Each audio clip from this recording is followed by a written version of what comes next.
जय माता दी साथियों, मैं नरेंद्र विश्वकर्मा आप सभी का अपने इस चैनल नरेंद्र विश्वकर्मा में हार्दिक स्वागत करता हूं। आज मैं आपको पर्यावरण अध्ययन के उद्देश्य, प्राथमिक स्तर पर पर्यावरण शिक्षा के उद्देश्य व माध्यमिक स्तर पर पर्यावरण शिक्षा के उद्देश्य बताऊंगा। क्या हमें प्राथमिक व माध्यमिक स्तर पर पर्यावरण पर पढ़ना क्यों अनिवार्य है, पर्यावरण का हमारे लिए क्या उद्देश्य है। तो सबसे पहले देखें, मानव व प्रकृति के बीच सीधे आत्मीय संबंध की स्थिति उत्पन्न करना, अर्थात मानव और प्रकृति के मध्य जो संवाद है, अर्थात कहने का तात्पर्य सामंजस्य है, उस स्थिति को विकसित करना जिससे मनुष्य प्रकृति की आवश्यकता अपने जीवन में समझ सके। सेकेंड पॉइंट, प्रकृति के प्रति भावनात्मक संबंध स्थापित करना।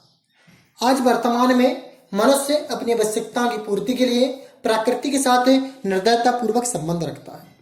तो उसके साथ, प्रकृति के साथ वास्तविक संबंध और कौन सा में संबंध रखना चाहिए, इस स्थिति को विकसित करना, अर्थात भावनात्मक स्थिति को विकसित करना।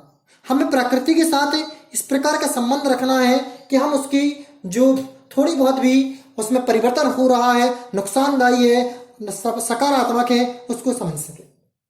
पर्यावरण, इसका तीसरा पॉइंट है पर्यावरण संरक्षण के उद्देश्य को स्पष्ट करना, अर्थात हमें जो आने वाली भावी पीढ़ी है उसे बताना कि पर्यावरण को बचाना हमारे लिए कितना आवश्यक है।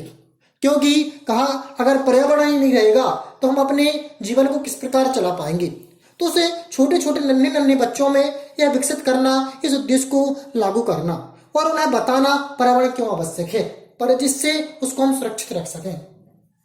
चौथा पॉइंट है पर्यावरणीय समस्याओं के प्रति सजगता, कौशल व योग्यता विकसित करना, अर्थात जो भी पर्यावरण के लिए समस्या उत्पन्न हो, अर्थात पर्यावरण जिससे संतुलन की स्थिति बिगड़ने वाली हो, उन स्थितियों को हम कैसे कंट्रोल कर सकते हैं, वह योग्यता हमारे अंदर विकसित करना ही पर्यावरण अध्ययन का उद्देश्य है। अब देखते हैं प्राथमिक स्तर पर पर्यावरण शिक्षा का उद्देश्य। हमें छोटी छोटी कक्षाओं में पर्यावरण अनिवार्य रूप से क्यों पढ़ाना चाहिए। तो उसका पहला उद्देश्य है बालक को उसके पर्यावरण व आवासीय स्थल के प्रति सचेत करना, अर्थात बालक को बताना कि पर्यावरण और उसका आवासीय स्थल किस प्रकार एक दूसरे से संबंधित है, उसे इसकी देखभाल के लिए जागरूक करना। दूसरा पॉइंट, पर्यावरण को समझने हेतु कौशलों को विकसित करना। छोटे बच्चों में हमें यह विकसित करना कि पर्यावरण को भी समझ सकें। इसके लिए हमें प्राथमिक स्तर पर अनिवार्य रूप से पर्यावरण का जो सब्जेक्ट है पढ़ाना चाहिए, वो पढ़ाते हैं। तीसरा पॉइंट, अधिगमकर्ताओं में, अर्थात जो अधिगमकर्ता कहलाते हैं, जो नन्हे बालक हैं। अधिगम मीन्स होता है सीखना, कर्ता मीन्स होता है वाला, अर्थात जो सीखते हैं, अर्थात बालक में पर्यावरण के प्रति सकारात्मक दृष्टिकोण पल्लवित करना।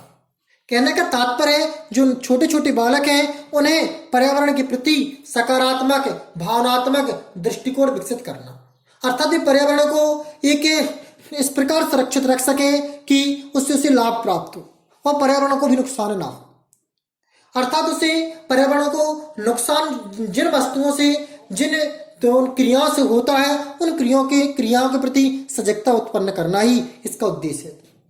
चौथा पॉइंट है उसमें उसके चारों ओर रहने वाले लोगों के प्रति रूप उत्पन्न करना और पर्यावरण हेतु सूझ उत्पन्न करना, अर्थात जो उसके चारों ओर जो पर्यावरण है उसमें उसके लिए सूझ उत्पन्न करना, विकसित करना इसका चौथा पॉइंट है। आप इसमें से प्राथमिक स्तर पर जो पर्यावरण शिक्षा के उद्देश्य है इसे अनिवार्य रूप से देखें, क्योंकि जो वर्ग 3 का पेपर है पर्यावरण उसमें आती है, उसके लिए अनिवार्य है।